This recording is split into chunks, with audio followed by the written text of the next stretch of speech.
SUV sa Lancaster, General Trias, Cavite, Sabado ng tanghali. Napansin pa ni Basyon na parang sasakyan niya lang ang ayaw padaanin ng SUV. Nasa gitna ng kalsada at tumatakbo ang SUV hanggang sa maisipan ni Basyon na kumaliwa na lamang para mag-U-turn, pero tila ayaw pa rin siyang palusutin ng driver ng SUV. Ano ba? Bumaba ang driver ng SUV na nakashort at sando lamang, maging ang mga kasamahan nito. Gigilitan mo ako, bubusina ka pa. Biglang nanggigil ang driver ng SUV. Pati nang makitang kinukunan siya ng cellphone video ni Basyon. Puro ka pa ganyan. Oo!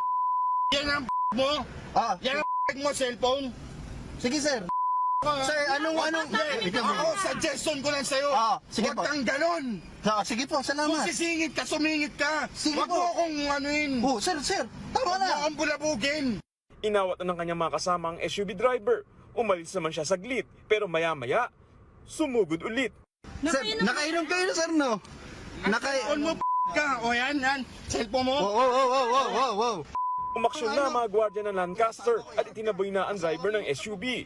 Matapos ang insidente, agad nagpa-blatter si Basyon.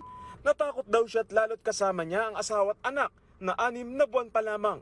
Kwento ni Basyon, bago nito, nakita niya ang puting SUV na tila